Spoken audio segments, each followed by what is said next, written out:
My name's Larry Goldstein.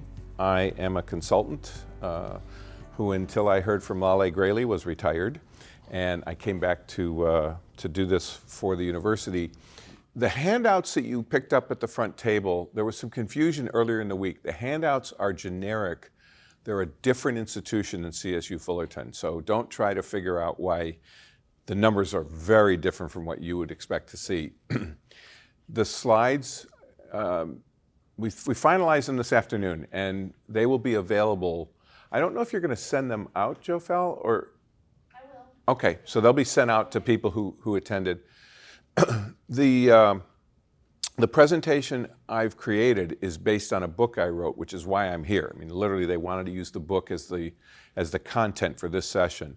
And so they have purchased a number of copies of the book to make available to lend to people who want to read it and then return it, and others will read it. And I do want to mention, I don't get anything from the book. I was paid a fee to write the book, and then the organization gets the sales. But at any rate, the university made the decision to base some of this training on this book. And finally, I want to stress, you are welcome at any point to interrupt me with questions or comments or disagreements or different perspectives or anything along those lines. There are 5 other courses that are being offered that you are encouraged to take. 3 of them actually deal with budgeting as well. This course is at a very industry level view of best practices for colleges and universities. It's not specific to CSU Fullerton, but it is directly applicable to CSU Fullerton. But there's a Budget 101 course, a Principles of Budgeting course, and a Budget Administration, How to Manage a Departmental Budget. Those 3 courses talk about the state, talk about CSU, talk about CSU Fullerton specifics, and in particular, what the characteristics are and the expectations and requirements would be for a departmental budget manager. 2 other courses in the same series are direct and indirect cost allocation principles, and they deal with 2 broad topics. First, sponsored programs, because we have direct cost of sponsored programs, and then usually the sponsored program provider also reimburses some of the university's indirect costs. And so it talks about that, but it also talks about, as I understand it, that program will talk about cost recovery and recharge operations and how they organize the direct versus indirect costs that they're responsible for. And then finally, kind of a specialized topic, the Space and Facilities Database program talks about space management at the university, how we keep track of space, what types of things we manage with respect to space. So that's the entire curriculum that's being offered through the Administration and Finance Division or Finance and Administration Division. The book that we're basing this on is College and University Budgeting, a Guide for Academics and Other Stakeholders. I've written the last 3 editions of that book. You would expect the book's got a lot of content in it, and we can't cover it all in an hour and 3/4.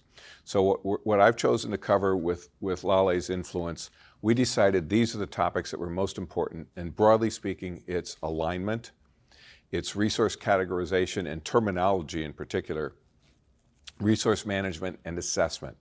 And it says that there'll be questions at the end, but we've never been able to do that because we run out of time. So that's why I want you to ask as we go through. With respect to alignment, there's a concept that you hear thrown about in higher education among people who do planning, among people who worry about resource management. They talk about integrating planning and budgeting. And I personally do not subscribe to that theory. They are different processes, and I don't think you can integrate them. However, I think it is very important to integrate the various types of planning. And I'm going to give you some detailed information about 3 types of planning while we're together this afternoon. I'm going to talk about strategic planning, I'm going to talk about infrastructural planning, and I'm going to talk about operational planning. And those are carried out by different parts of the university for different purposes. And they have to be integrated. They absolutely have to be integrated. The idea is if we are planning to do this as a university, you don't want someone operationally planning to do that. They might be wanting to do this, it's okay, but not to go in a completely different direction. We'll talk a little bit more about that. So I think there is an opportunity for integration of those plans without any difficulty. What's really important from my perspective, and what I've thought about since I became interested in this topic quite some time ago, is less about integration of planning and budgeting and more about aligning planning, resource allocation, and assessment. they need to be aligned with each other. They are complementary, and so they can be aligned, but not integrated, and you'll understand why as I talk more about it. To get to true alignment, a couple of things need to be true. One is that the whole organization needs access to the same information. You will never get alignment if I am only willing to tell you something and not tell the people at these two tables. That's not going to result in alignment. The second thing that really is critically important, universities are very complex organizations. They have lots of moving parts, lots of different activities, legitimate operations that don't necessarily work together. That leads to people having different perspectives on what's important, different perspectives on where resources should go and where they're needed. And so one of the things that we have to have as part of this alignment process is access to the different perspectives that exist within the organization. And that will not happen organically or naturally. That's going to take intentional effort to get access to those diverse perspectives. The second thing, if we're going to have alignment, is that action and execution have to be happening together. And that goes back to what I was saying about what direction we're going. I can't have this part of the university getting way ahead of another part of the university in terms of actions and execution. They need to be working in concert. Now, that doesn't mean that everybody's on the same page every day of every week of every month. That's not what I'm talking about. What I'm talking about is, generally speaking, everybody needs to know what the plans are. Everybody needs to have embraced those plans and be moving toward that aligned end game, whatever it is that we've decided we're going to do. So let me talk about strategic planning for a minute.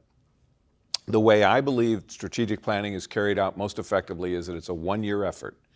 To do a good job of strategic planning takes a lot of effort to gather information, distill it, and then use it to develop a plan. In my way of thinking, the best way to do that is with a strategic planning task force that is fairly large at a university like yours. I would expect if I were going to be facilitating strategic planning for the university, I'd want a task force of roughly 50 people. And those 50 people would be dominated by faculty because you're an academic institution. I need faculty buy-in for a strategic plan or it will not be implemented. So if I had a 50-person task force, I probably would want about 27 to 30 of them to be faculty and the remainder to be staff, mid-level managers, and others. But I need to have faculty because, again, you're an academic institution. So that task force is going to fully engage all your stakeholders. We would actually do an activity to figure out who the stakeholders are for the college. Some of those you would know just walking in the room. Students are stakeholders, faculty are stakeholders, staff are stakeholders, athletes are stakeholders, the community is a stakeholder, the people who come and hire your employees are hire your graduates are stakeholders, the vendors who serve the university are stakeholders. An effective strategic planning process would engage all of them in various ways. And I'm not going to go into great detail about what that engagement looks like, but the idea is we gather input from all these diverse stakeholders representing the multiple perspectives. We synthesize those data, and then we figure out what the handful of things are. I always say 5 to 6 is the maximum number of goals. What are the 5 to 6 most important things that we should be focusing on in terms of broad strategic themes? And we build the strategic plan around that. Once we know what those strategic themes are, then I can craft a vision. And when I say I can craft a vision, I really don't mean I mean you.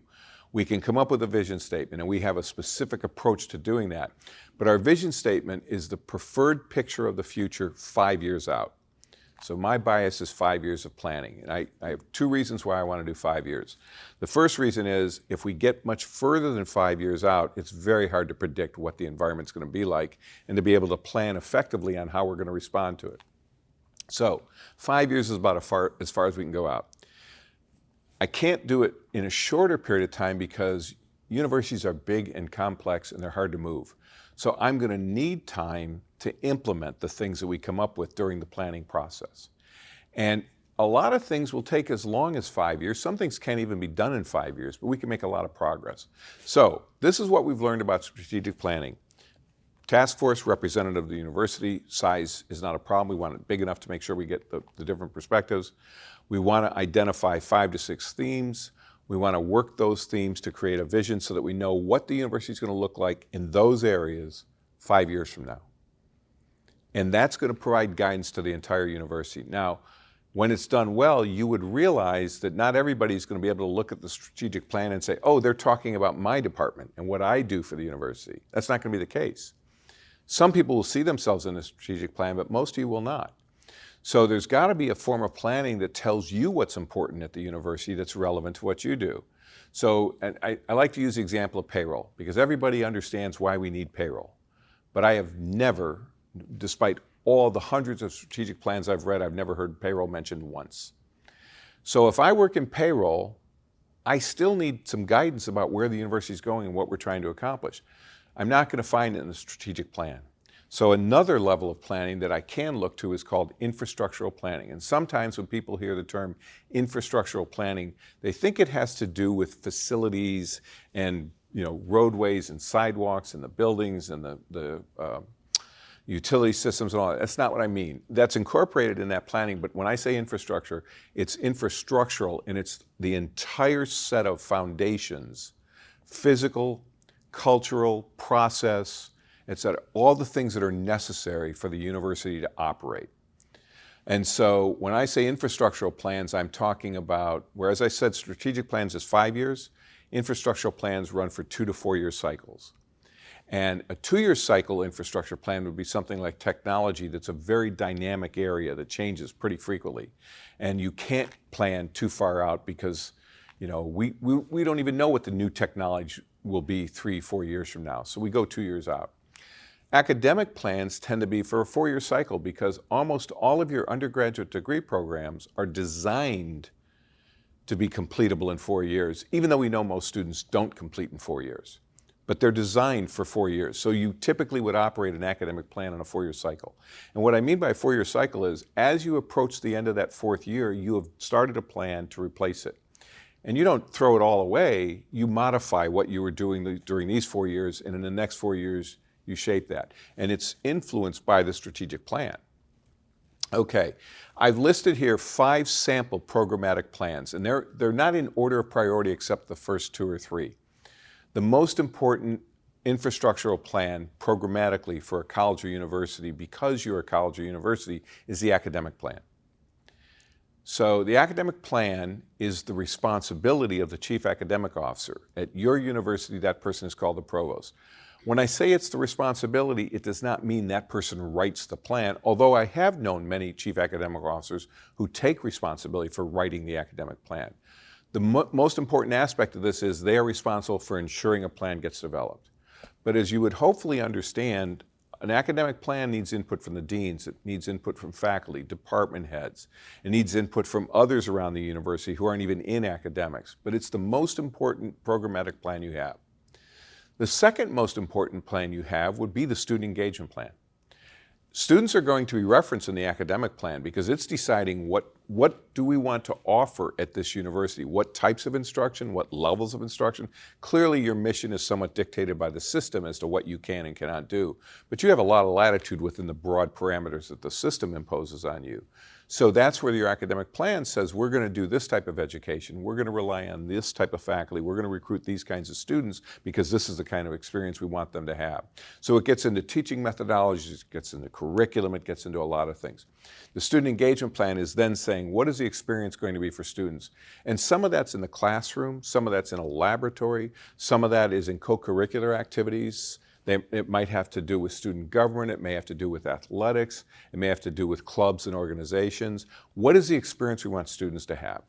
So as you would expect, because you've got academics involved in that, you've got the student services area involved in it, there isn't an obvious single person responsible for that one, but someone has to be designated to oversee that plan. The third infrastructural plan that I would identify would be something to do, it started out when I first developed these concepts, it started out as a library. And library has probably transformed than any other facet of higher education in the recent past. It is so different from what it was, so different from when I was in college. But it's even different from someone who went to college 15 years ago. The library is no longer just a collection of books and journals. It's now digital media and digital resources that have no boundary, that come from anywhere. Similarly, learning resources have expanded dramatically. I mean, when I was in college, and again, I'm a lot older than the other people in the room, but when I was in college, if you needed tutoring assistance, it was hard to find. There was no office that provided support. You had to find out from the department that you were studying in, I'm struggling, can I get some help? Nowadays, you've got learning resources centers, you've got tutoring, you've got writing labs, you've got digital media labs, you've got all kinds of extra support to help students be successful. Auxiliary enterprises. Auxiliary enterprises are the businesses, the mini businesses that a college or university engages in. They provide services and sales to students, faculty, staff, and occasionally the general public. It's for the convenience of your primary stakeholders. They operate on a self-sustaining basis, and they actually have to operate on a profit basis, although we never use the term profit, we call it surplus. But they need to operate at a surplus so they can finance their expansion. If they're closely connected to the academic operation of the institution, for instance, if a bookstore is bringing in authors that are aligned with academic offerings so that we can have the author do a reading, maybe a book signing, and then do a guest lecture in a class, that's a pretty strong connection. If the dining hall is offering international cuisine that they tie into international education, that's academically connected. So that's when it would become a programmatic plan. If we're talking, for instance, about a community college that has a small bookstore that literally just sells books and a few logo items, and the only dining operation is a set of vending machines, it probably would be considered a support plan. Athletics is on the list because if you're a Division I institution and you spend the amount of money it takes at a Division I institution, you're going to treat that as a programmatic activity. It's too big to treat as support. If this was a smaller institution with a fewer number of students, with nobody on scholarship, it probably would be part of your student engagement plan. But for this type of university, it's going to have its own programmatic plan. These are some examples of support plans. And to me, again, for a college or a university, the first one has to be the enrollment management plan. And I'll talk a little bit more about enrollment management in a minute, but the enrollment management plan essentially is dealing with the fact that you're trying to attract a certain type of student. And so you want to identify what you're going to be looking for, how you're going to find it, how you're going to acquire it, and what you're willing to spend to do it. And that's part of the enrollment management process. I'm going to give you a little more information in a few minutes. The institutional advancement plan is not necessarily the second most important, but it just comes logically in my mind, the way I think, that I need to deal with advancing the university. And institutional advancement, I define very, very broadly as anything that enhances the image and reputation of the institution or enhances its ability to carry out its mission. And so, for instance, one facet of that would be fundraising. That is the most typical thing that people think of when they think of advancement is, well, there's development, and there's fundraising, and it absolutely counts. But there's a lot of image enhancement that comes through reputation building that happens through interactions with various stakeholder groups. And so included in advancement usually would be things like community relations, governmental relations, donor relations, alumni relations. All of that is managed under the advancement umbrella. So there's a plan for advancement across the institution. I like to use the example when you're at an institution that has Division I athletics, there's fundraising taking place for the academic mission, and there's fundraising taking place for athletics. One of the things you have to guard against and why planning and the integration of all those plans is so important is you don't want athletics seeking a major gift from a donor for expansion of something only to find out that an academic department went to that same donor and got a commitment for a very modest gift for a lecture series, and they feel like, well, I gave it the office, I'm not available to support this major initiative. So there's a great deal of coordination that needs to happen.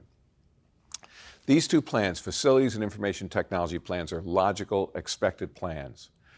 They are the ones that we're going to see the greatest change in as a result of the pandemic. We realized through the pandemic that we could operate a lot of the university's activities virtually. Not everything, but a lot of it virtually. The more we're able to do virtually, the less the need is for space. So what we're trying to wrestle with now, and it's started happening already with several organizations, about how should we transform our approach to operating colleges and universities and be less dependent on space, more dependent on technology. And we haven't seen how it's going to shake out, but it is going to change. One of the things we know is that we can substitute technology for space. Things that we used to think had to be done in person, we now know don't have to be done in person. I'll also acknowledge that we also realize that there are certain things we can do virtually, but they don't work as well virtually. So we're never going to say, at least I don't think I'll hear it in my lifetime, that we can do away with a campus and still be a university. There are things that will always have to be done on the campus. This last one, administration plan, is a catch-all for my illustration purposes. What I'm trying to convey here is that there are things that you do on a cyclical basis that need to be reflected so the rest of the university knows that they're happening. So for instance, the university has a negotiated rate with the federal government for indirect costs, or F&A costs, related to sponsored research. Those agreements last for several years. If it's the year that we're going to be doing the analysis to prepare to negotiate that rate, I'd want that in the administration plan. If in fact we're coming up on our reaccreditation for WACS, if that's coming up, then we would be doing a self-study. That should be in the plan. So all those types of plans would be incorporated in these lists. I've only given you 5 examples of programmatic and 5 examples of support. I want to share with you that I did a presentation of some of this content at a national conference a few years ago, and they gave us enough time to incorporate interactive activities. So one of the activities I did as part of that presentation was I had 200 people in the room. There were tables like these. We had 5 or 6 people at each table, and I gave them 5 minutes to fill out the list of plans that they think that they would need at their university. And they couldn't count these 10. We wanted new plans. In 5 minutes, the 200 people came up with 132 different plans. I don't know how many we would need at Fullerton, but it wouldn't shock me if it was 60 or 70 plans, because the concept of infrastructural planning is, if I'm responsible for facilities, I can't do an effective job of creating a facilities plan unless I know what the provost is going to be doing academically, unless I know what's going to be happening athletically, unless I know what's going to be happening with respect to IT. The whole idea of all these infrastructural plans is they are influencing and influenced by everything else that's happening on campus. So to get that coordination, that integration, there have to be meetings, there have to be sharing of information, and it's an iterative process. I've helped institutions establish that it's a heavy lift, but once you have it in place, they just roll forward on a 2 to 4 year cycle. And so periodically you put a stake in the ground and say, let's everybody share their plans so we make sure everybody knows what's going on. Because typically what I'm going to do as facilities is, as I'm getting ready to update my plan, I'll go to my big customer bases, if you will, and ask them for input as I make my plans. But I'll also tell them what I'm planning to do. So this is a complex structure to make sure that the university stays integrated with its planning so that it can contribute to the other areas. Now, I'm going to talk about operational planning, but first I want to talk about strategic planning for 1 more minute. And what I want to tell you is, when you adopt a new strategic plan, it isn't as if there's a department of strategic plan that's going to implement that for you. Strategic plans get implemented when every person, or nearly every person on campus, changes what they do slightly every single day to help move toward the objectives of the new strategic plan. So it's usually the idea that there's something we've been doing that we're going to stop doing. Most of what we've been doing we're going to continue to do and probably do very similarly, but there's also a modest portion of things that we're going to start doing that we've never done before, and some of what we've always done we're going to do it differently. So every strategic plan is not transformational of the entire organization and changes everything you've been doing. It changes some of what you've been doing. It modifies what you've been doing. And so that's what we're going to talk about with the next segment, these operating plans and what they represent. The goal of an operating plan is to articulate the day-to-day actions and activities that we're going to undertake, including those things we've always done, including those things that we're going to do differently or add, and acknowledging that there's things that we're not going to do anymore. I forgot to make a point with you. You can be successful and not go through these planning steps I'm talking about. But if it happens, it's by luck, and it's not replicable, it's not sustainable. The only way to achieve what I'm talking about is through intentionality, and that's repeating the process and doing it time and time again and updating it and making it known within the institution. I haven't talked about money until now, okay? So, and I'm a finance guy, I didn't mention that, but that's my background is finance. I've been in higher ed for over 40 years. I've always been connected to finance. However, I do not believe that money should drive decisions on campuses. I think money should be considered when making decisions, but there aren't too many things that I would look to and say, oh, the money should dictate what we do there. It's just the opposite. We should figure out what we think we need to do and then find the money if necessary, or stop doing something else because this is important for us to do.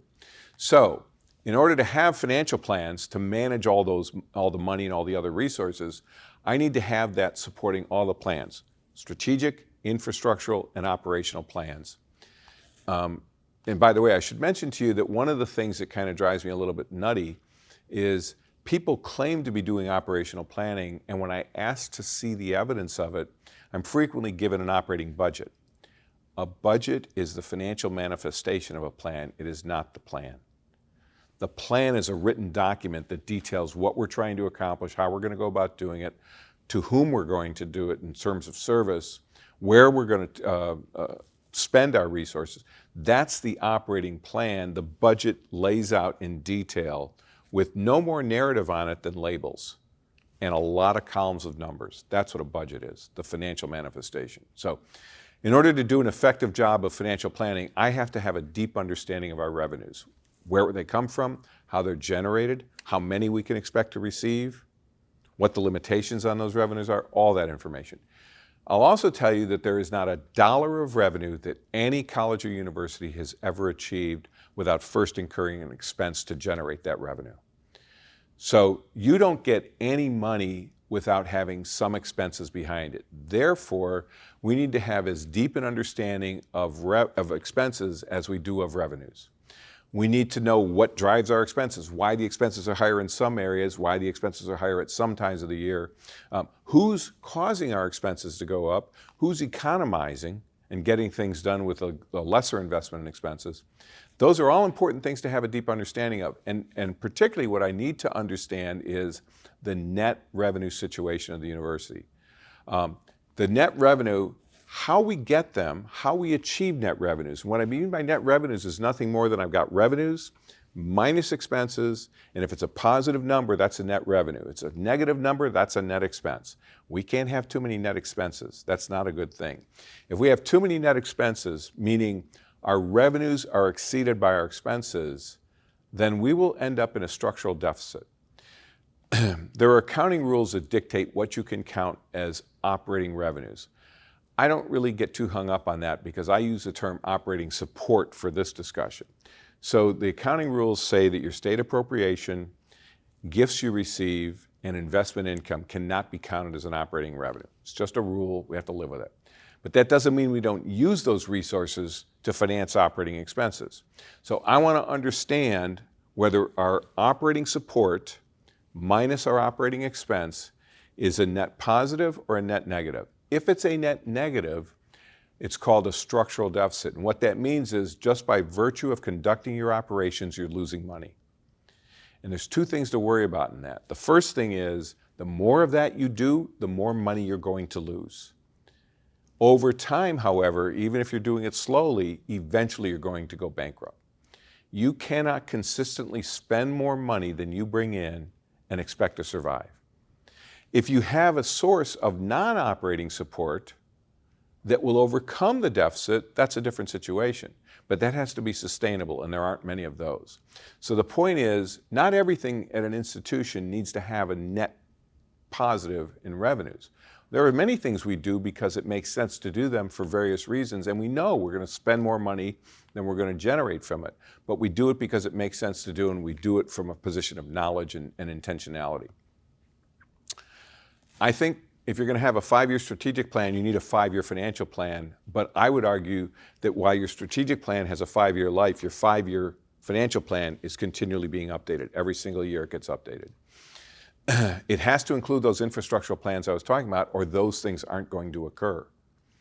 And then it's guided by and influences both the operating budget and the capital budget.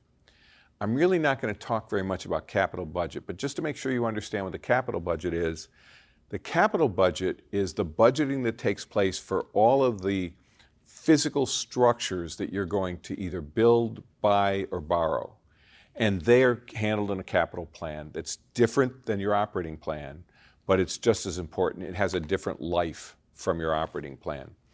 We want to pay attention mostly to the operating plan, which is, that's the plan that addresses all the day-to-day actions and activities that occur ongoing at a college or a university. So, this is a picture of what this all looks like when I put it on one page. This is not a perfect picture, and I'll explain what's wrong with it, but it starts in the middle with the strategic plan.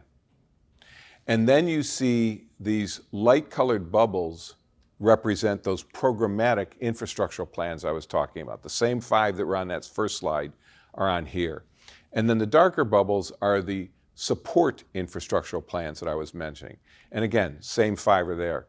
And what I want you to notice is there's a line from every one of those to the strategic plan, although it's really a line going in the other direction. The line is coming out from the strategic plan to influence the infrastructural plans.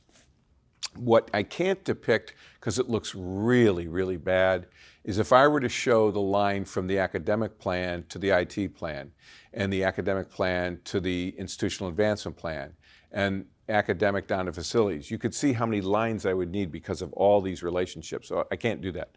I also can't show you all the bubbles for the operating plan. So what I did instead is I put this circle around everything where it's touching, every point it's touching, to show the interconnectedness between all these plans and the operating plans of the university.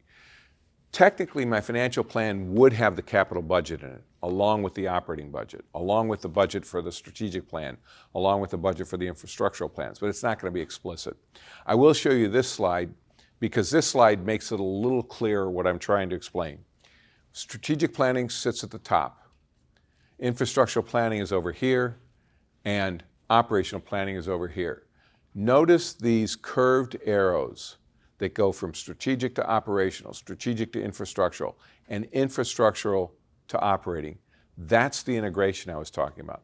That's what connects all those plans together and makes sure that they stay integrated. When I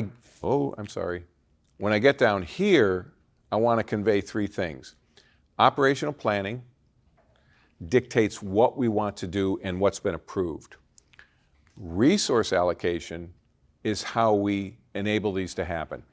Operational planning without resourcing is dreaming, because if you don't have the resources to make it happen, it was just a nice kind of a wish list sort of thing. This is actual, we're going to get this done. The assessment piece is saying, okay, we need to know before we embark on something how we're going to know if we're successful. We do that through assessment. And so for all plans, we have to pre-establish success measures and when we're going to measure those. So most things we would say, let's set a milestone. We're going to stop when we hit that milestone. We're going to see how well we've done. We'll see how many resources we've consumed. We'll see if we want to continue doing this. And I like to use an illustration of that. So let's say that you've got a major initiative taking place on campus that a whole bunch of people are involved in. And it crosses departmental lines and organizational lines. And we say, all right, we're going to do this, and it's going to take a year. And let's say that that activity is going to take a year starting in July. And so in January, we say we've passed 6 months. We're halfway through the year. Let's examine where we are. And let's just say, for the sake of discussion, we have consumed 80% of the resources in the first 6 months. And let's further assume that we've only accomplished 20% of what we set out to do. That's a bad situation on the surface. I'd want to understand what went wrong. How can we be halfway through the year and have spent consumed 80% of our resources and yet only accomplished 20% of what we set out to do? I need to understand. And I will tell you, historically in higher education, all we would do is just keep pouring money in. We wouldn't really examine it critically to say, do we want to keep doing this? Because if I've spent 80% to only get 20%, am I going to be able to spend 4 or 5 times that much going forward to finish and get the 100%? I don't know, but I want to at least ask the question whether it's worth doing. Now, if this was a mandate, and we have to do it, of course we're going to do it. But what I want to do at that point is, either way, by the way, whether we're continuing or not continuing, I want to go back to the planning and say, how did we get it wrong so far? How are we so off base that we've spent 80% and only accomplished 20? There's something wrong with our planning or our assumptions or something. If I'm going to adjust the resourcing, well, let me put it this way. I'm going to adjust the resourcing in one of two ways. I'm either returning 20% to the administration and saying we're giving up on this thing, or I'm going to have to go back and get a lot more resources, right? And rest assured, if we keep doing it, I'm going to start assessing. I'm not going to wait 6 months for the next assessment. I'm going to assess much faster. I want to highlight, these are double-ended arrows because, unfortunately, as I've just illustrated, this is not linear. We don't plan, resource, assess, start a new plan. Plan, resource, assess, start over. We're constantly revisiting as a result of assessment. And sometimes we don't even need assessment. Sometimes it's not really an assessment. We're doing something and the people responsible for it realize we don't have enough resources. We better stop and get a commitment for more resources before we continue. The other thing that can happen is we get far enough along down the path and realize, my goodness, we have more resources than we need. And in an effective organization, what would happen is they would return some resources so it could go on to the next priority. We don't do a lot of that in higher ed either. We're not big on giving up resources. Okay, what questions do you have based on what you've heard so far? You have to ask questions because it gives me a chance to take a drink. Sometimes staff feels like strategic planning something happens to them, and I wonder if there are ways for people on the staff level to feel like they can, participate in helping shape the university's agenda. So the question is, frequently staff have the perspective that the plan is done by other people and kind of imposed on them, and what could be done to prevent that from occurring. There are two very explicit ways that it can be prevented. The first one is, when I talked about a 50-person task force to carry out the strategic planning, I would want staff represented in that task force, right off the bat. I said it was going to have more faculty than other positions because you're an academic institution. I need the faculty to buy into the plan, but I need the staff to buy into it too. Nobody buys into a plan that's handed to them because they don't have any commitment to it. They don't feel any responsibility for it. I need their involvement. Second thing is, you employ a lot of staff. There's no way I can put all the staff, or even all the faculty, on the task force. So what am I going to do? That engagement of stakeholders, staff are stakeholders. So I would have multiple engagements where I would engage staff to get their input, to ask them critical questions about the future of the university, about how we do. Planning, by the way, any type of meaningful planning is always answering three questions. What have we done in the past? What's our current situation, and what should we be doing in the future? And so staff know what's worked in the past and what hasn't. By the way, I'll give you an aside. We spend way too much time examining failure and not enough time examining success. When I worry about what I did in the past, I'm not worried about what didn't work. I want to find out what did work and build on that. Excuse me. And staff know the answers to those questions. So I need staff involved. Nobody at the institution is going to have buy-in unless one of two things. Either they have a great deal of confidence in the people who are carrying it out, and that's enhanced if it's people like them. Right? You don't get a great feeling, I'm assuming everybody in here is staff, you don't get a great feeling just by knowing that the deans did something. As same the feeling you would get if you had helped do it.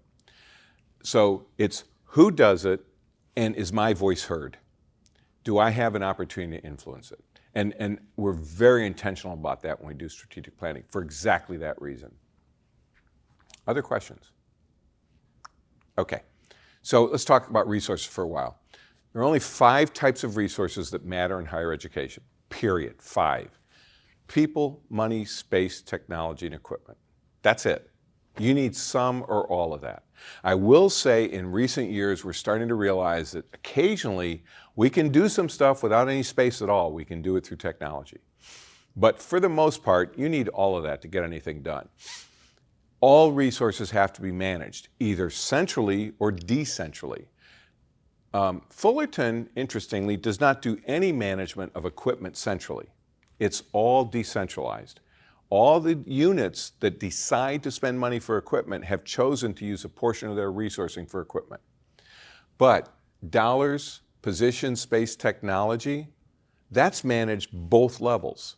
There's a central management function to ensure that we're using our resources well, that we're deploying people and technology well, but it's also being managed locally.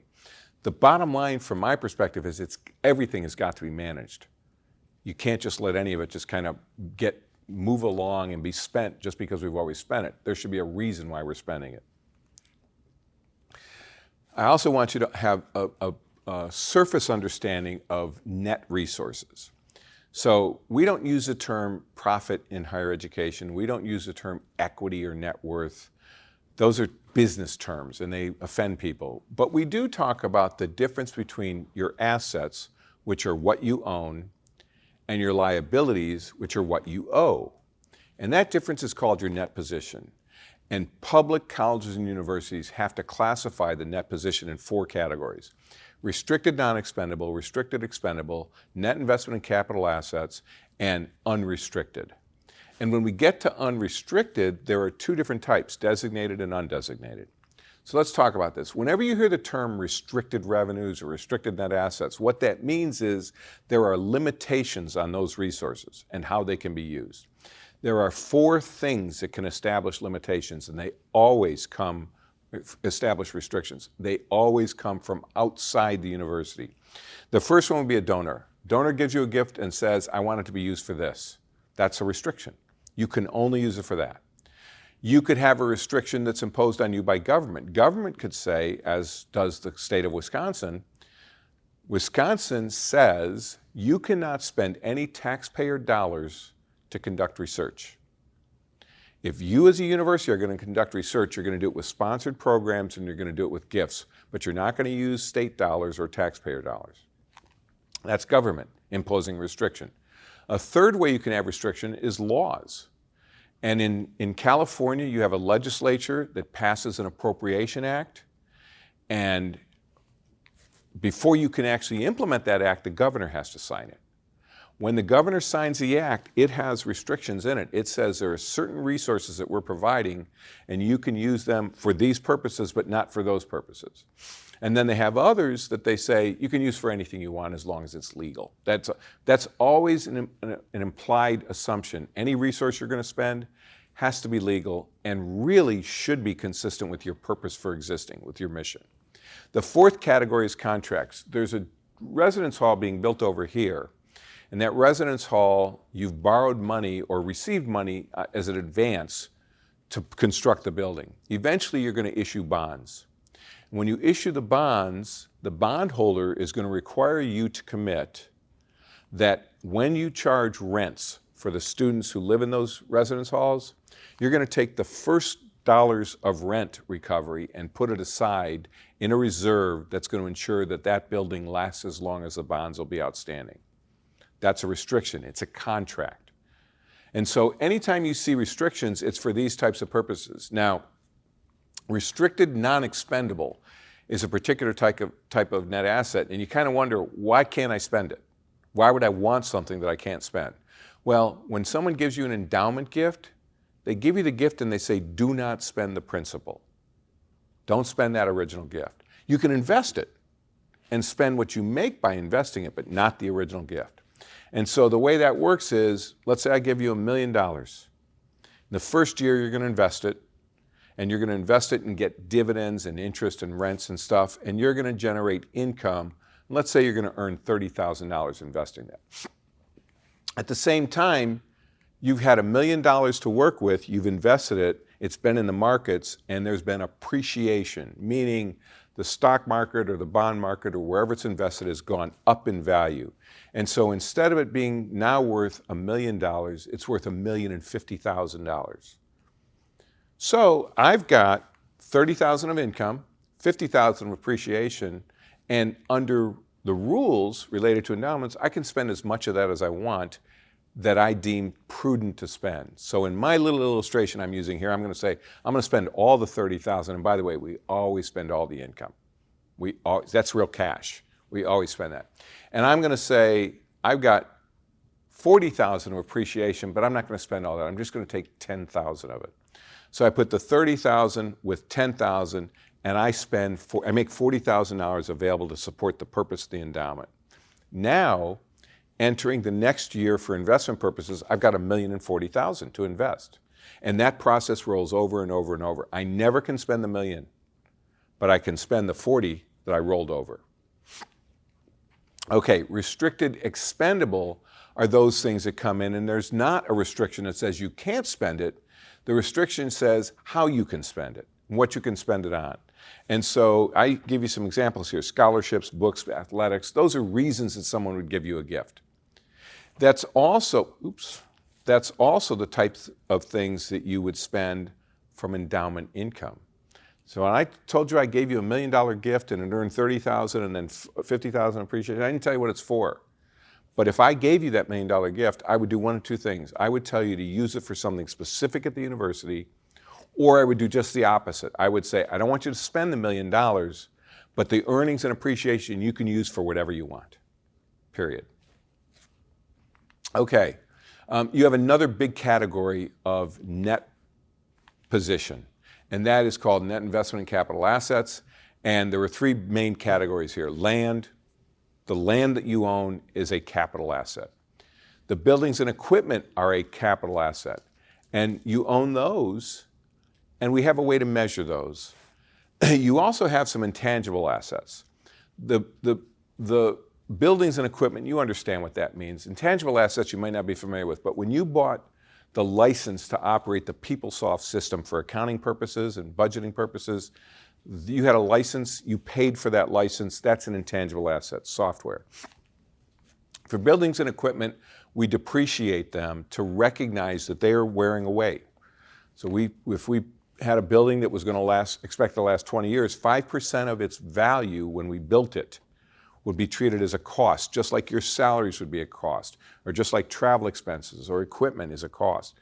Shouldn't have said equipment, like supplies. So 5% of the cost to acquire that each year will become an expense, just like salaries or supplies. 10% of the PeopleSoft would be, because I think it's only going to last 10 years. So 10% would be amortized. So if I want to figure out what my net investment in capital assets is, I start with the original value of the assets, physical or intangible. I subtract out the accumulated depreciation since day one, all the depreciation, or amortization.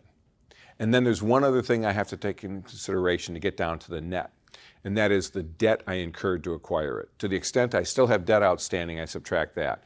And what's left is called net investment in capital assets. And the most important thing is it's big, and it's important, and it's valuable because it allows you to conduct your operations. The other thing to remember about it is you cannot spend it. You've got a capital asset, whether it's physical or intangible, you can't spend it. You can't pick up a piece of equipment from campus, walk over to 7-Eleven, and swap it for a slushie. They're not going to give it to you, right? If you want to and you're authorized to do it, maybe we sell it and we go out and buy something we need for the university. But you cannot spend this big investment in capital assets. This is the most popular form of net assets that you have, the net position. And it equates to reserves or savings. It's just like if you're lucky enough to have some money in the bank, that's what this is. It's money in the bank. And there are two types of it. One's designated and one's undesignated. The designated examples I'm going to share with you are working capital to finance your current operations. And what that means is students come here in the fall, and that's about the time they pay you. But you have to be ready for them to come here. So you're spending money from July 1 all the way till the semester starts, and you've got to have a source for that money. It comes from your unrestricted net assets.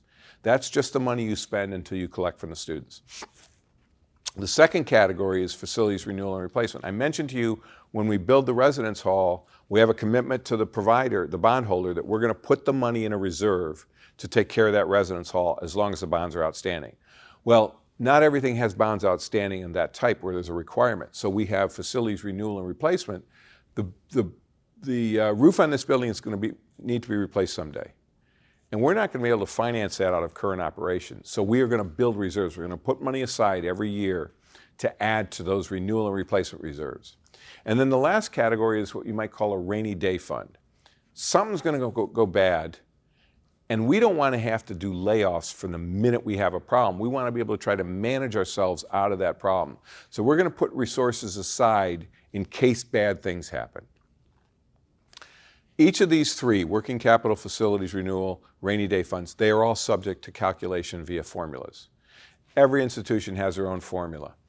Whatever that formula is, you measure how much you need, you put it aside, and if you're lucky enough to have anything left, it falls into this category, which is undesignated. It means financial resources that are available, and it's really everything that isn't physical at this point. Those are resources that you want to get access to. They're disclosed in your financial statements, and you want to know, because when the university says it can't afford something, if there's a number here, oh, they can afford it. They may not want to spend it for that, but they can afford it because that's what that money's for. You've got a handout. You don't really need to reference it. I'm going to go through it. But you've got a handout that explains the sources and types of revenue. The first source of revenue comes from students, and it comes in the form of tuition and fees. You would expect that. Then you get some governmental sources. They come in two flavors as well, federal and state. The federal provides appropriations. That's only relevant to you to the extent that you're a Hispanic serving institution, because you don't qualify for the other types of appropriation. They go to land-grant institutions, they go to historically black colleges and universities, and they go to tribal colleges. But as a Hispanic serving institution, there's a modest amount of appropriation, and you would qualify for that. The bigger thing that you do get on an ongoing basis is grants and contracts from the federal government. And they come with the direct cost to support research and other sponsored activities, as well as some additional funding that are not controlled by the principal investigator who conducts the research. It's controlled by the university because it's reimbursing the university for past costs that it's incurred. So there's direct and there's indirect. F&A is the term. The state does everything the feds do. They give appropriations, you get operating appropriations, you probably get some capital appropriations. You get grants and contracts just like the feds give you. They include the direct costs and some indirect costs. And this is not relevant in California, but in some states, the state decides to incur certain costs on your behalf, and they handle it at the state level. It's benefits, it's debt service, which refers to repaying the money you've borrowed, and it's facilities, certain facilities costs. That doesn't happen in California. Then we get to the private sources of revenue. Individuals make contributions to colleges and universities, and they make contributions in two forms, technically three. They make contributions in two forms. One form is cash. When they write a check to tell you to give you money, they can write a check to say, I don't really care what you do with it, I know you'll do good with it. They could write a check and say, I want this to go to a scholarship. The second thing they can do is give you a piece of equipment or give you a piece of software or something like that. That's considered an in-kind gift. So cash versus in-kind. There is this third category which really has very little relevance, but it could be significant if you accept contributed services. In other words, if you were going to spend money to accomplish something, but a corporation, or in this case an individual, steps up and says, wait a minute, I'll do that for you and you don't have to pay me. That's contributing services. And if it meets certain criteria, you recognize the revenue for that, and you also recognize the expense that you would have incurred if you'd had to buy it. Corporations and foundations function privately, just like individuals. They make contributions, cash and in-kind. They make contributed services occasionally. But then they start acting like government, and they'll make grants and contracts, sponsored programs awards, both direct costs and indirect costs, just like the feds in the state. However, one of the characteristics of corporate and foundation giving of that type, they limit the amount of indirect costs they're willing to cover. So you negotiate a rate with the federal government, your rate is in the range of 40-something%. Theirs would be sometimes capped at 10% or 15%. And you kind of say, well, wait a minute. The feds are willing to reimburse us up to 40-some%. Why only 10 to 15? And their answer is because we can, and if you want the money, you'll accept it. And guess what you do? You accept it. That's universal across higher education. Okay, getting away from governments, now we're going to talk about another form of revenue, and it's in the form of investment income. And there are two big you notice how many times I say there's two? There's two flavors of this, two flavors of that, there's two of this too. There's endowment income, which I've talked about. That's where you invest the endowment, you earn dividends, interest, and you take some of the appreciation along with it. But then there's just regular old investment income. I told you that you have working capital sitting around to be spent before the students arrive, and then all of a sudden the students show up and you get to apply the income from financial aid and the tuition and fees that they actually pay in cash, and now you've got a lot more cash than you need right at that moment. Well, you don't just let it sit around, you invest it to the extent you can, and you make some earnings off of that too. So you get investment income and you get endowment income. You also have revenues that come from sales and services. The sales and services provided by auxiliary enterprises, dining hall, residence hall, bookstore, parking. Those are all auxiliary enterprises, and their revenues are classified as sales and services.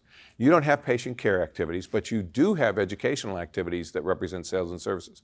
Anytime the academic departments are doing something as part of their instructional mission that can create revenue through sales and services, it gets classified here. And so a typical example of that is you might be teaching students how to do lab analysis. And in order to teach them, you need the materials to be analyzed. So you let it be known in the private sector that you're prepared to conduct this analysis and they'll pay for it. And that's a byproduct of the instructional mission, and it's okay for you to do that.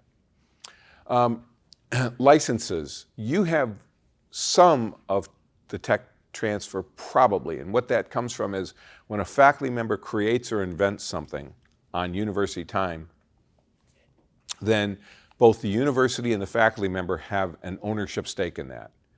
And usually the university makes an arrangement with a third-party organization to commercialize that revenue, that patent or invention. The revenue that comes back in the form of licensing royalties for using the invention that came from the university. The more common and probably more lucrative type for you is you have the Titans logo and all of that material that's sold in the bookstore in the form of clothing with your logo on it and CSU and Fullerton, and the merchandise that has the name Fullerton. That comes because you've licensed companies to make things in your name, and whenever they sell those, they have to send some of the money to you, and that comes in the form of a royalty.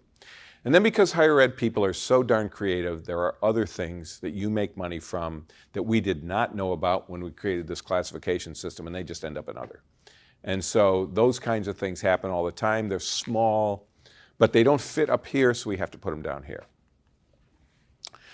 Believe it or not, I went through a lot of categories. There are more categories for classifying expenses, but there are two broad categories. One is what we call natural classification, and what that's saying is there are certain types of expenses that we naturally know what they mean, and you hear of them, things like compensation. If you understand what compensation is, it's salaries, it's wages, and it's fringe benefits. We don't know what it's supporting, but we just know that we're paying salaries. We also know that some people travel. That's a natural classification. It's naturally in its state. We don't have to know anything more about it than it's a travel expense. Now, we might be curious whether it was by train or plane or car, but it's still travel. And we still have utilities, and we still have supplies. Those are all natural class. If we want to know what it's for, what it supports, we have to look at it in these terms, functional or programmatic. And so it's no longer important that it's salaries, but is it instruction, or is it student services, or is it taking care of the plant, the built environment, all the buildings and things like that. So we have that other way to classify things. And I'm going to mention to you, you have a second handout that just shows that. It shows down the left side on the rows, you see these functional categories. And then across the top, you see the natural categories. So it'll say compensation. It might say sales and services, supplies and services. It might say utilities. That's just showing you what portion of compensation went to instruction and what portion of supplies and services was used for academic support. So that's blending these two types of expenses. These are the functional categories that were agreed upon for higher education eons ago. And all colleges and universities use these categories. I will tell you that some of them are more relevant to some institutions than others.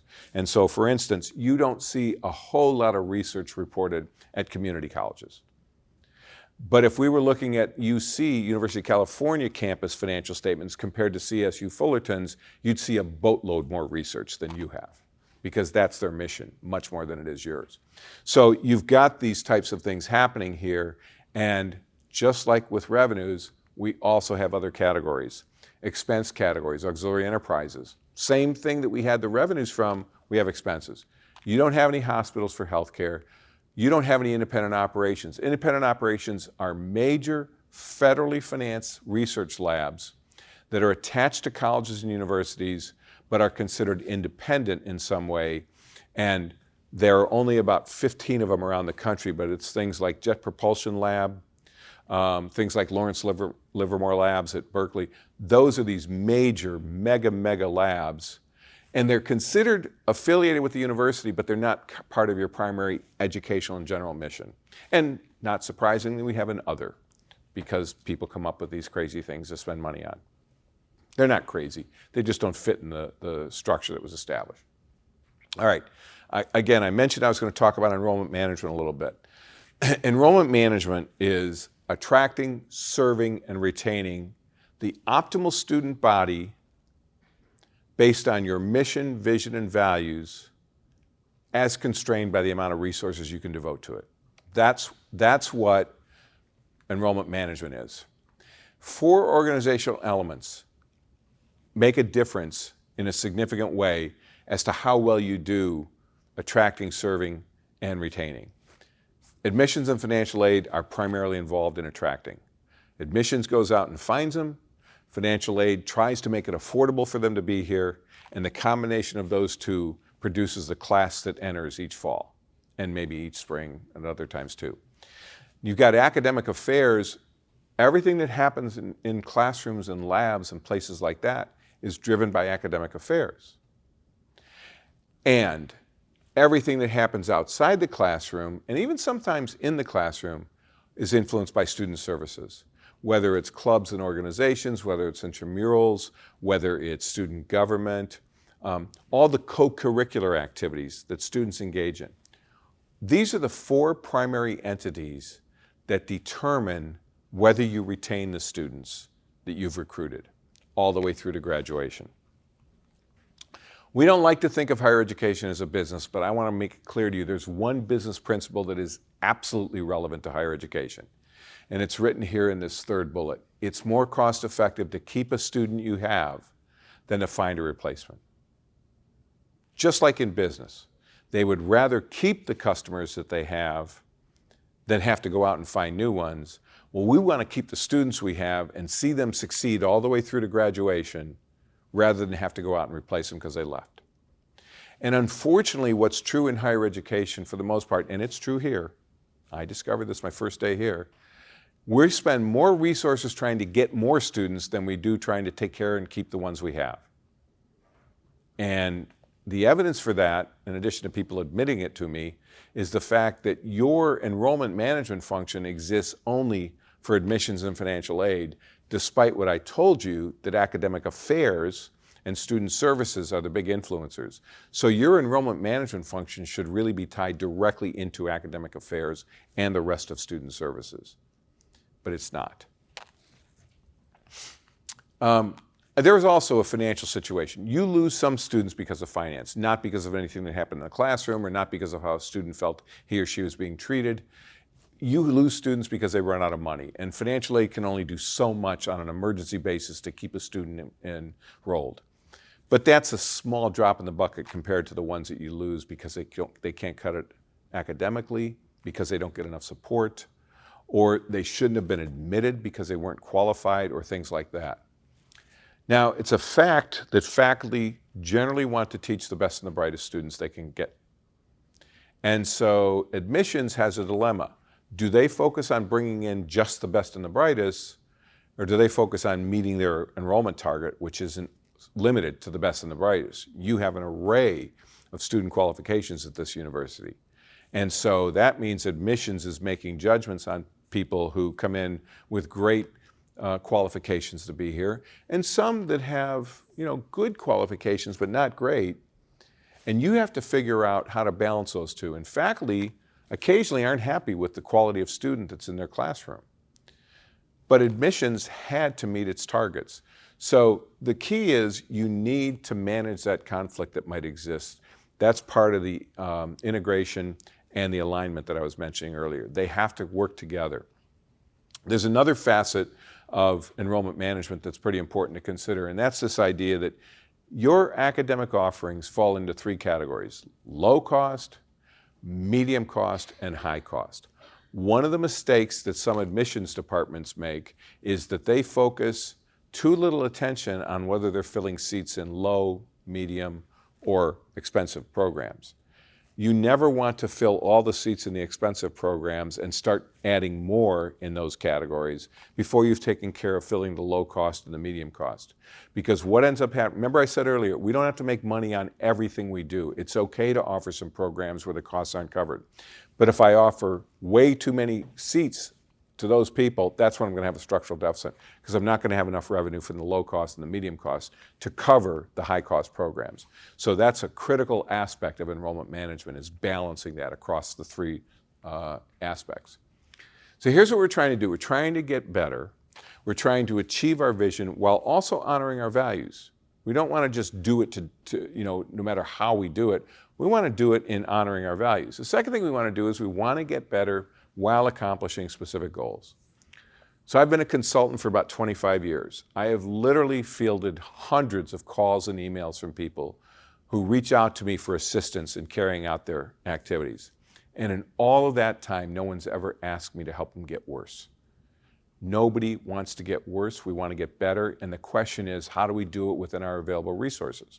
Well, one way we need to do it so that we can remain sustainable is to maintain financial equilibrium. And there are 4 components to financial equilibrium. And you do well on the first one. You maintain a balanced budget, which is good. It's not essential every year, but on balance, we'd rather do it than not do it. I'm going to skip the second one for a minute. The third one is you need to preserve the physical assets and technology infrastructure at the university. You got to take care of the stuff you already have. And then the last one is protect the endowment purchasing power. When you accept an endowment gift, you make a promise to that donor that you'll support that forever. And in order to do that, you have to be careful not to spend too much early in the endowment life so that you don't have enough later in the endowment life, but you also don't want to save so much at the beginning that you make the program suffer now because it'll be better down the road. You're trying to look for a balance there, and you do a good job of that. What you don't do a good job of at this university, just like almost every other university in the country, is you don't develop and nourish your human capital. I'm sure some of you have heard the expression that people are our most valuable resource. And I've heard lots of academic leaders say that, presidents, provosts, finance officers. And my question to them always is, then why do you treat them so poorly? Why do you compensate them poorly? Why are your benefits programs as weak as they are? Why do you not invest in their professional development? By the way, kudos to the university for having this series of programs, because it is an investment in your professional development. But I know a lot of people, I don't know them here, but they exist, people who've worked here for 20 years, and in their second year, they got to go to a program. And it's 18 years later, they've never been to another program, they've never had any training, they've never had any investment in their development. That's pervasive across higher education. It bugs the heck out of me, because I've been involved with higher ed so long, that healthcare as an industry devotes way much to investing in their people than higher ed does. And that's our business. Training and development is what we exist, training, education, and development, and yet healthcare spends more on it per person than we do. Doesn't make any sense to me. So my objective is to ensure that every institution honors their commitment to their staff. And it's not just compensation, but it is benefits and it is investing in their development. Because my expectation for my staff when I was a line manager on a campus was they were going to be better this year than they were the year before. That wasn't going to happen by osmosis. We needed to invest in their development. And so we did a lot of in-house training. We sent people off as much as we could afford it, but I know we dropped the ball and did not invest in everybody the way we should have. And so that prevents financial equilibrium, and over time, it may prevent you from being successful at implementing your plans. Other questions? Anything you want to ask about?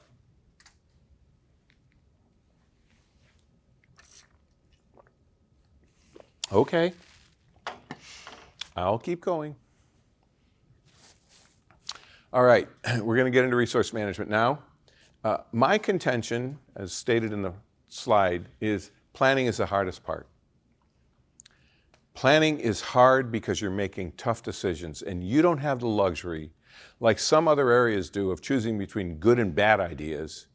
You're choosing between good and great ideas, and in fact, most of the time, even the good ideas end up becoming great because of the amount of collaboration on campus. So we'll take a good idea and we'll embellish it, and all of a sudden now it's a great idea, and oh what?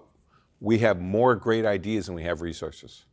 That's an ongoing problem in higher education. However, if you do planning well, resource allocation and assessment become relatively easier. Never gets easy, because we may do a good job of planning, and so we've agreed that this table, we're going to finance everything they want to do. We're going to give you all the resources you said you needed for what we're going to do next year. And I look at you and I say, you have this brilliant idea that's going to make this a really great university, and I'm going to give you 125% of what you requested. And then I come to you and I say, you know what? I gave them everything they wanted. I gave them more than what they wanted. I can't give you anything that you asked for. I'm only going to give you enough to do just what you've been doing and no increase whatsoever. Those are tough decisions, and that's what happens in resource allocation, right? So it's relatively easy, but it's never easy. Effective planning focuses on what we've deemed to be important, and it also acknowledges what's not important here. We need to know what we're unwilling to do. And so if we don't take the time to think about what's important and what is unimportant to us, we run the risk that a donor walks in the door and drops down a bunch of money and says, I want you to undertake this. And we look at our plans and we say, well, that's not really in our plans, but gosh, that's a lot of money. So we'll undertake it. Well, wait a minute. If that was important, and we've said we're only going to focus on what's important, why are we doing that since we didn't have it in our plan? We shouldn't do it if we didn't have it in our plan. Now, we should have some contingencies in our plan for things we couldn't have anticipated, and maybe that donor's idea is within that contingency. But to have a donor walk in the door and get you to do something you were never intending to do, no. What you do is you try to explain to the donor why we're not interested in doing that, but oh, by the way, we'd love to take your money and put it over here. And sometimes they'll agree.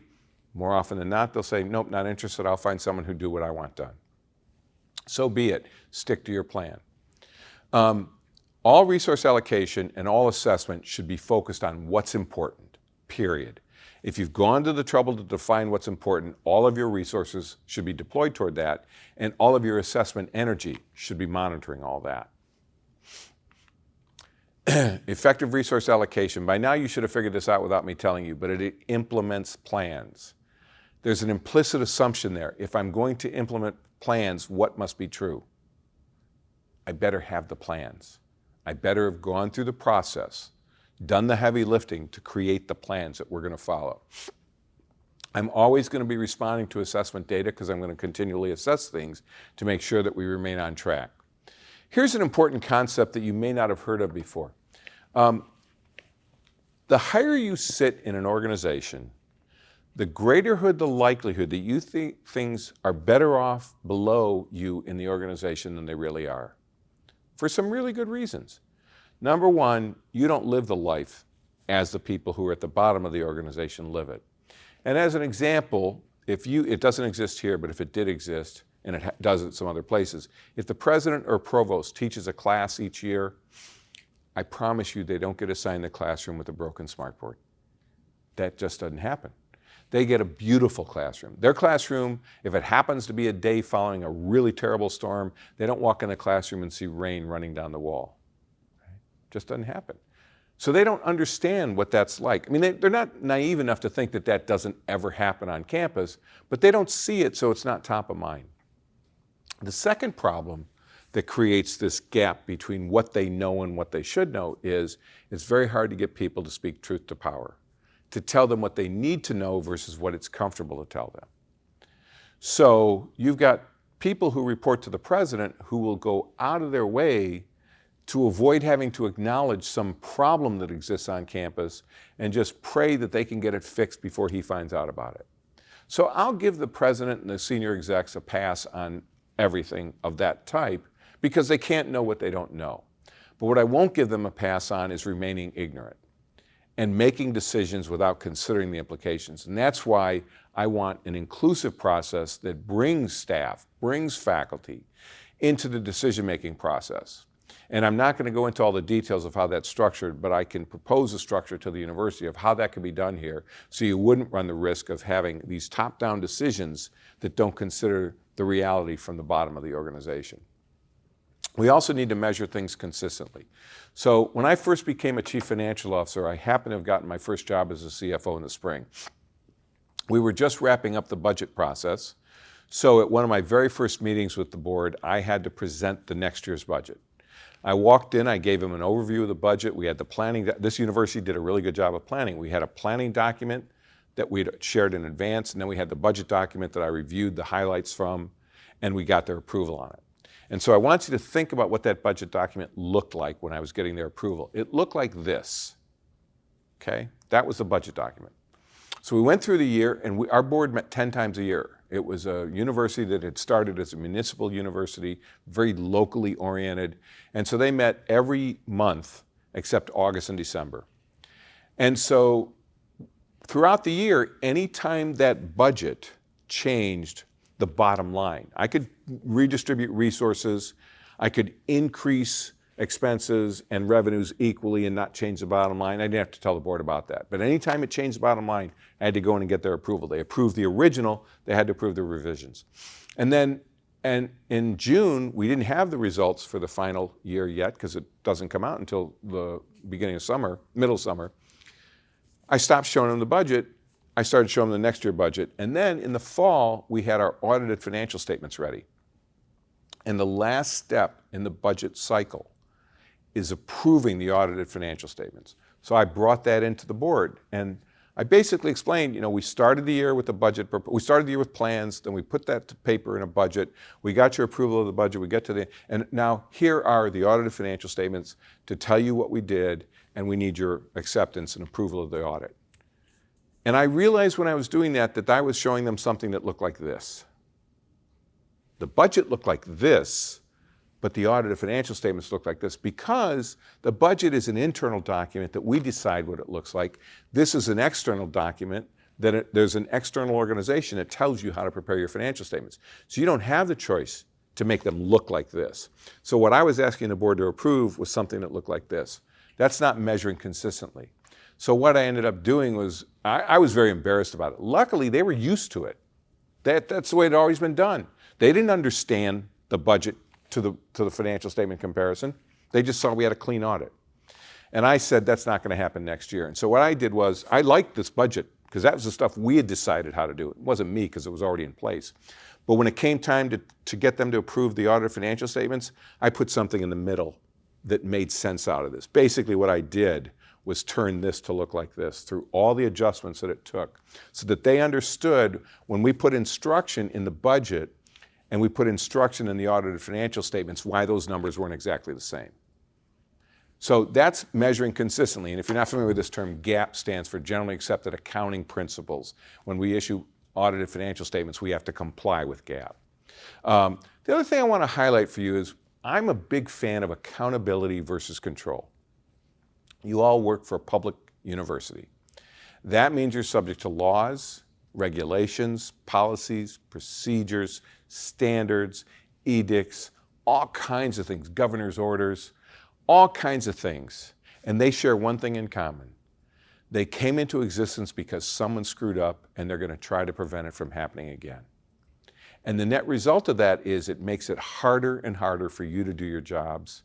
And by the way, we don't prevent those mistakes from occurring again anyway. So I abandon the idea of a control and I go for an accountability environment. An accountability environment starts at the top of the organization and it goes down all the way through the organization to whatever you would consider to be the most junior employee in the university. And the way it works is as follows. I communicate my expectations of what's supposed to happen and how it's supposed to happen. I don't tell you how to do your job. I just say this is what we need to have done, and generally speaking, this is the level to which it needs to be done. And then I provide the resources, the training, and the support for you to be able to carry that out. And then in an accountability environment, I monitor your performance. And your performance leads to consequences. So when you do really well and we monitor your performance and discover that, then you should be rewarded. Now, I realize there's a lot of rewards that are not available to you that would be available if this were a for-profit business, but there are ways to reward people. And even if you can't reward them, you can at least recognize what they've done.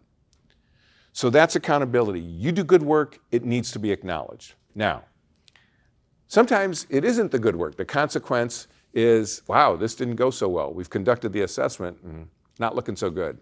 So what we do in that instance is we need to understand what went wrong. Maybe we weren't clear on our expectations.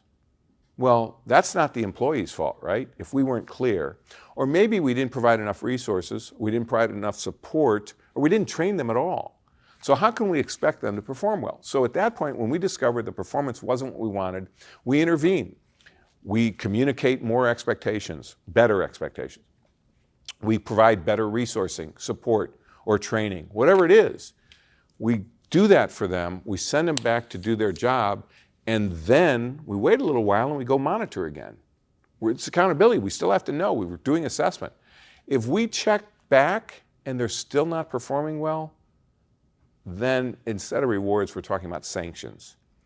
And the types of sanctions that we use could be a lot of different things. The ultimate sanction we have at our disposal when someone doesn't perform is we can terminate their employment.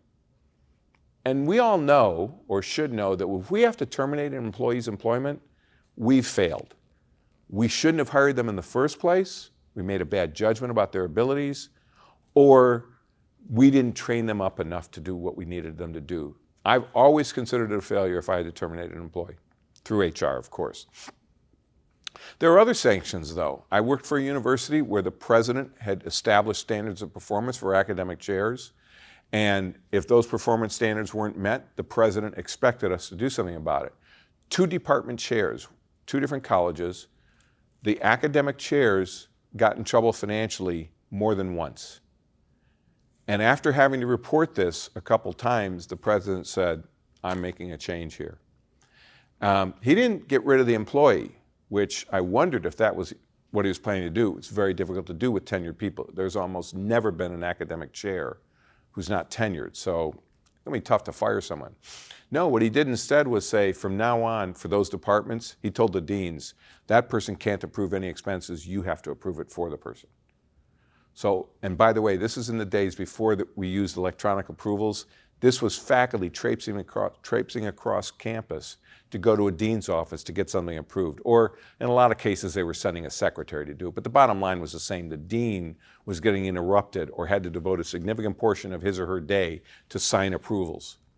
And what happened to those 2 chairs? Well, they didn't survive being chair after that.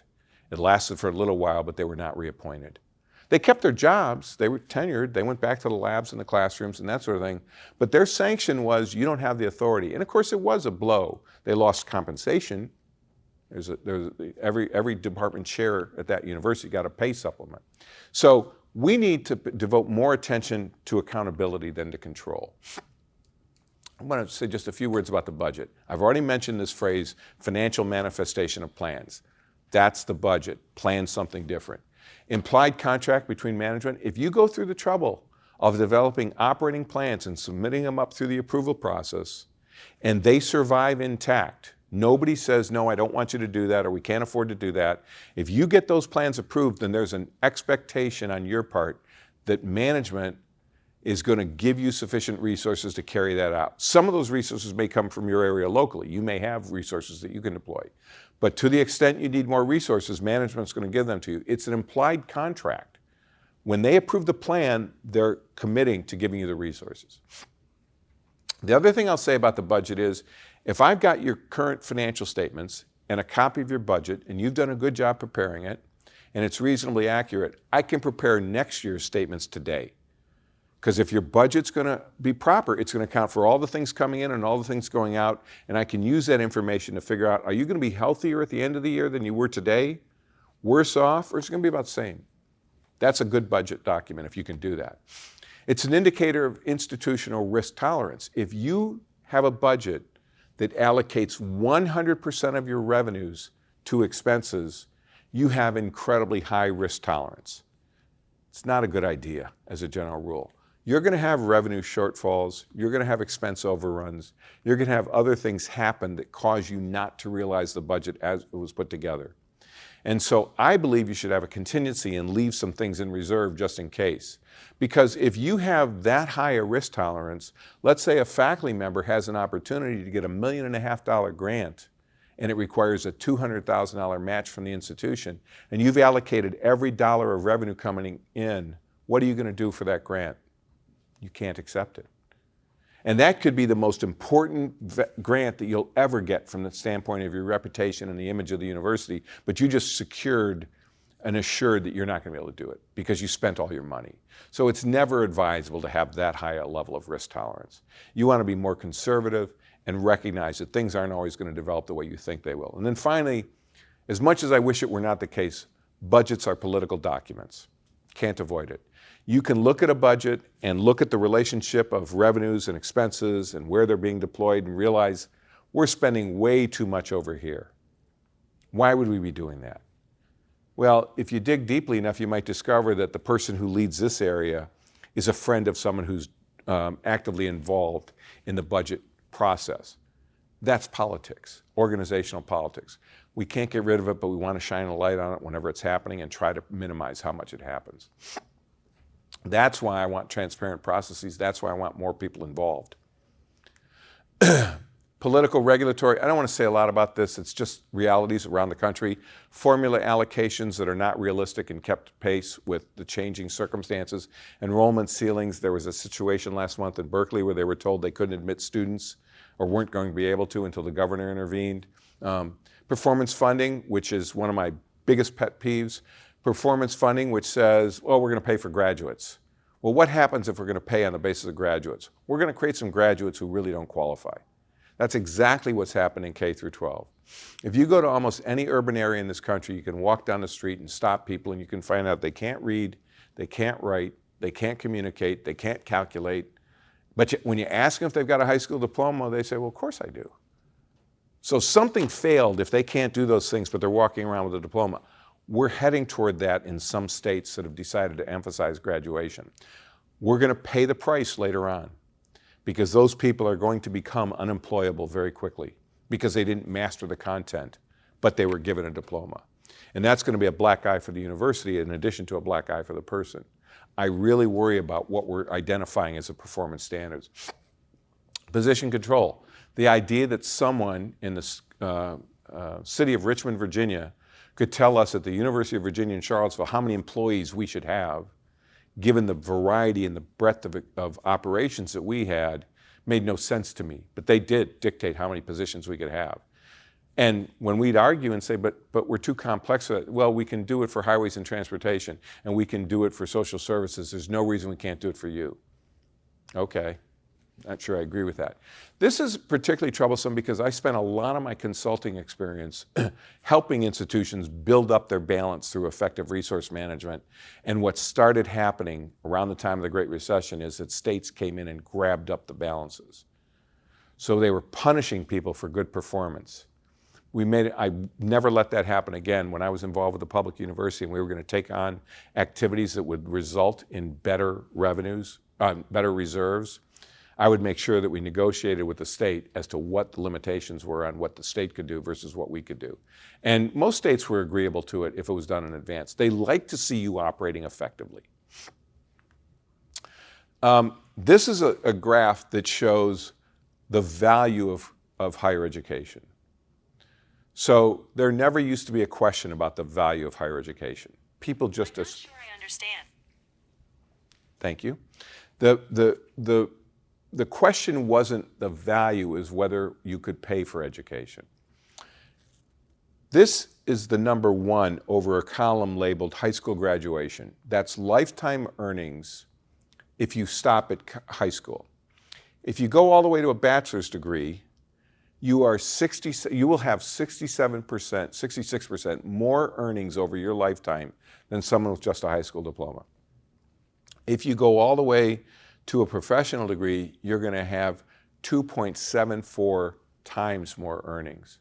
Those are some pretty big numbers demonstrating that education pays off financially. I don't want to minimize the value of education financially, but I argue that it doesn't even speak to the issue of being an educated person and what a greater quality of life you will enjoy because you are educated. So this is really important stuff, and yet people still question. It's no longer the question, are you willing to pay, able to pay? It's now, are you willing to pay? And we don't think education's worth it. Now, I do want to highlight something that happened. These are relatively old data, a few years old. They're still true for the most part. These are all averages, though. And what we've learned recently within the last 6 weeks is these don't work for the humanities. Specific research has been done which demonstrate that it is not a 66% premium to have a degree in the humanities at the undergraduate level. I don't have a problem with that. That's a reality of the world. There are things that pay better than other things. What I would have a problem with and what needs to change if it's not happening already is that when you're advising students at the undergraduate level, they can't be led to believe as a humanities graduate that they're going to compete financially with engineering graduates or business graduates. We just need to make sure they know that if you want to compete financially, you're going to have to go on for further education, which means more time away from the workplace and more investment. So I'm troubled because now we have data that demonstrate there's always a lot of criticism of the humanities and they're not important and why are we educating people and whatever. Well, I think they are very important, but we need to make sure people don't get misled. 12 federal agencies and departments devote excessive attention to higher education regulation. OSHA, Labor, Energy, Department of EPA, Education. It's way more than is warranted under the circumstances. I don't want to go through each one of these. I just want you to be aware of this list. These are the types of things that are plaguing universities like CSU Fullerton as you try to carry out your responsibilities. Sustainability, student preparedness, pace of technological change. All of these are economic issues that have implications for your ability to have enough resources to do what you're trying to do. The significance of this slide, it's more than 10 years after the Great Recession, and we still have not caught up to where we would have been had the recession not occurred. State government has not fulfilled its responsibility. The significance of this slide is just that there is more and more pressure on tuition pricing and regulations about whether or not higher ed is valuable. Pressure on accreditors, and that in turn translates to pressure from accreditors toward you. A couple words about the pandemic. First of all, nobody in their right mind would not say it's fantastic what higher ed was able to accomplish despite the pandemic and to stay open, to educate students, to make that dramatic transformation from in-person learning for the most part to virtual learning with 2 to 3 weeks notice in some cases at most. That's incredible. However, there's in addition to all the physical, health, et cetera, negatives of the pandemic, there's another negative for higher education. We're an overbuilt industry, and too many institutions that should not exist are surviving because of stimulus money that came from the federal government that were available to all businesses, including higher education. A 500, 600, 700, maybe even 1,000 student college or university that doesn't have a massive endowment is not providing a quality education, and it should not be competing with ones that are. It should be allowed to die its natural death. The problem is, and I'm sympathetic to this, is it does have an adverse effect on faculty, staff, and students, and even the community in which it operates, especially if it's in a rural or a small town. But the fact is, it's not a quality product. It's not a quality result for that student, and it's costing nearly as much as if they went to a public institution somewhere else.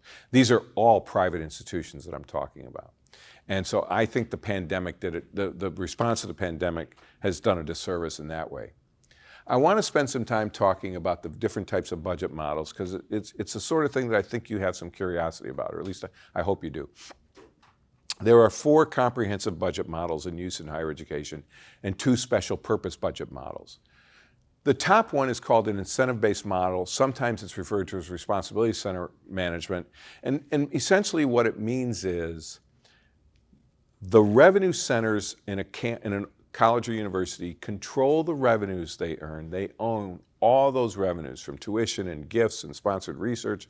They own all that. And then, oh, by the way, at that point, deans get excited and go running out of the room. They're happy. Then I have to bring them back and say, oh, by the way, you also own all your expenses, direct and indirect expenses. You're responsible for all of it. They're not so happy anymore. And it gets even worse when I say, and oh, by the way, you need to pay a tax to the central administration on the basis of some calculation. The reason we do that is because we want to incentivize them and give them more autonomy about how they use the resources they have.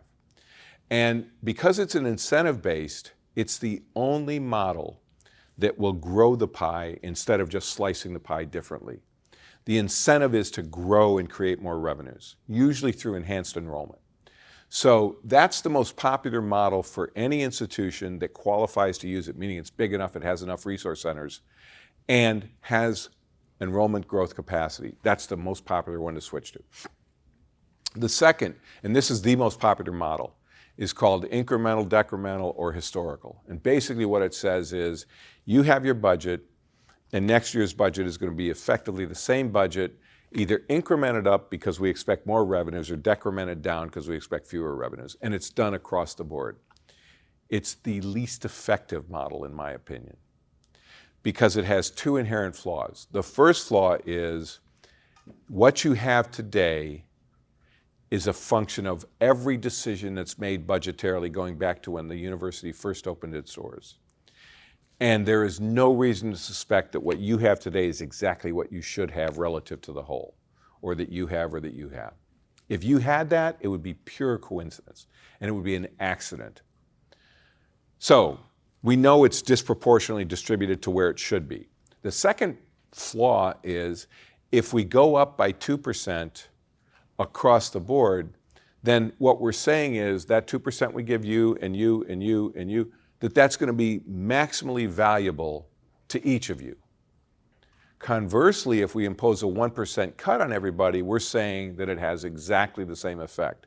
But what we know about higher education is a 1% cut on your budget means someone doesn't go to a conference next year. That's all the impact. You'll scratch a little bit of savings out and someone won't go to a conference. But in your department, a 1% cut means someone loses their job. That can't be right. And so that's what happens with historical and incremental. Why is it so popular? Because it's easy and it's deemed fair. If you can run an Excel spreadsheet, you can create an incremental budget.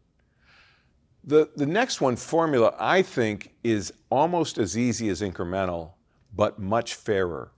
And what happens in a formula-based model, you divide the budget resources into various pools, and you distribute them across the university based on some metric. It could be number of employees. It could be amount of space you control. It could be the number of students taking classes in your department. It could be the number of student credit hours you're producing. It could be the number of faculty you have. I don't care what it is. We can identify the metrics. We can count where it is across the university. We can take that pool of resourcing and distribute it that way. It's going to be much more effective. And the beauty of that is when you know that that's what's happening, because it's done transparently, you know that you're going to get more money if you have more space or if you produce more credit hours. And you're going to have more money if you have more employees, right? Because if you have those things, there's an expectation that you have greater costs. That's why they track with that. It's not to design, the design is not to get you to have more employees, it's to get you to have the employees you need to carry out your responsibilities. Zero-based is a term that gets thrown around a lot, and that people claim that they're doing it. And the fact of the matter is it does not happen often in higher education. And it shouldn't happen often in higher education. It is very labor intensive. The way it operates is we say, okay, assume you have zero resources and you're not doing anything. And tell us what you would need to do baseline effort at a modest quality level. And then how much more it would cost if you went to above base at a higher quality level, and you just have layers above that. And we make a decision at which level to fund you. Well, in theory, that makes a lot of sense because it's subject to a pretty in-depth review. The problem is you can never get to zero because you have tenured faculty here. You can never get to zero because you have to have a payroll department. You can't get to zero because you have to have a registrar. So we go through all this labor and effort to rationalize this stuff, and then we really can't use it. So it's not used in higher education, although people frequently claim they're using it because they want you to think they've gone through this exhaustive review. It's just not very effective. In fact, I've decided if I write the next edition of the book, which is pretty unlikely because I don't want to do any more writing, but if I did, I wouldn't even cover zero-based in the book because I think it's a myth to talk about in higher ed. Special purpose models, there are two of them, initiative-based and performance-based. They are very similar and seek to achieve the same results. Under initiative-based, we say these things are our priorities, and we're going to put some money toward those things. For those areas of the university, they're going to use that money to accomplish things. And so, for instance, we might say, you all make proposals, we're going to pick the best ones, and we're going to give you the money to carry that out to achieve the results. Then we're going to monitor you and evaluate it to see if it actually did produce what we said we wanted it to do, okay? That's initiative-based. Performance-based is slightly different. What we're going to do with performance-based is we're going to tell you what performance we're going to reward. And you find your own resources to satisfy that performance objective. And then all of those within the group that satisfy that performance objective will share in a pot of money that's been put aside for that purpose. You can do it either of two ways. You can take the entire pot of money and distribute it from those who achieve the objective, or you can say all those who achieve the objective will get a certain percentage of that pot, and if the rest don't achieve it, then the balance goes to another thing. The problem with the performance base is as soon as you change the objective of what you're trying to do, frequently whatever performance you've achieved stops occurring because you move the money to the next round of whatever you think is important. At the bottom of the list is the one that really is the most popular one in higher education. It's a hybrid, and it describes what Fullerton is doing. You use a lot of your budget distribution based on incremental, decremental. You do some on formula, and you use some for initiative-based. That's a very typical model.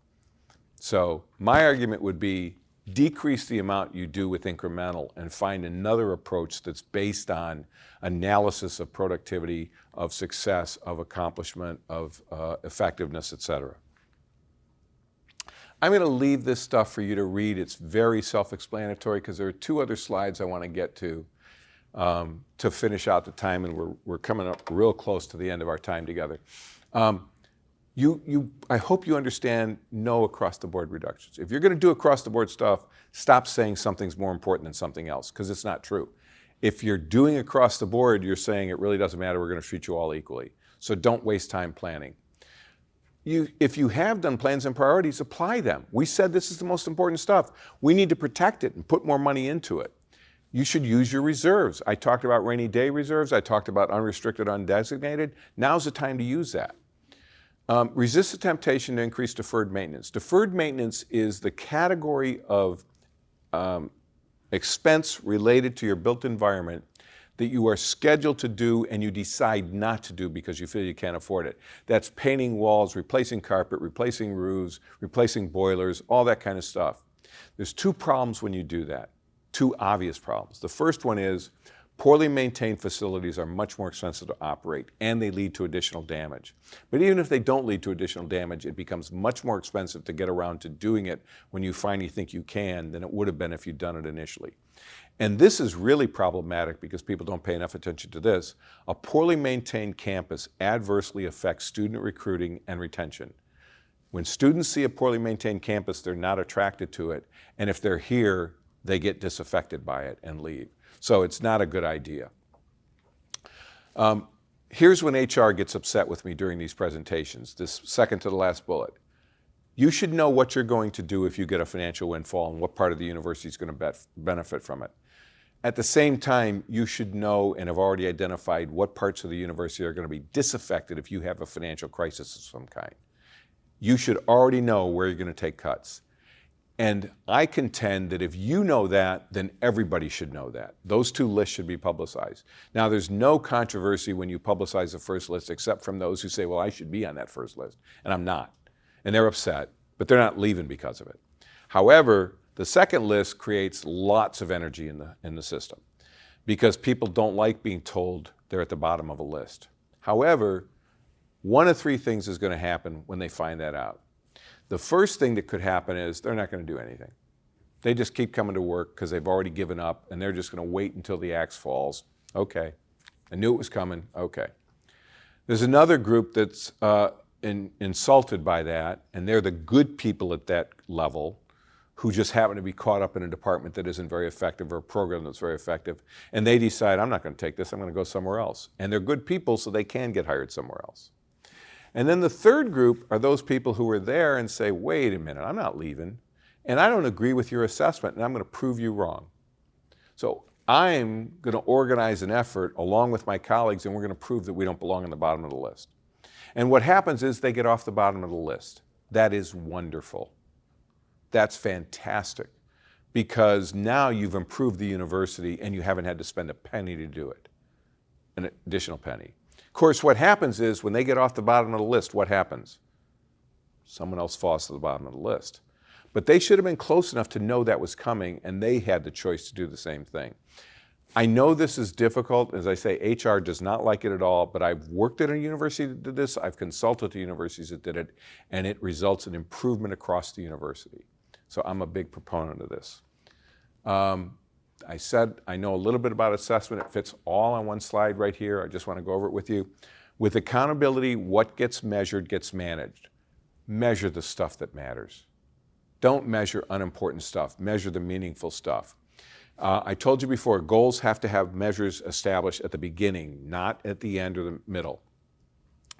We spend a lot of time measuring inputs, the resources that go into something, outputs, the products that we churn out, whatever they are, and not nearly enough time measuring outcomes or the impacts and values we create.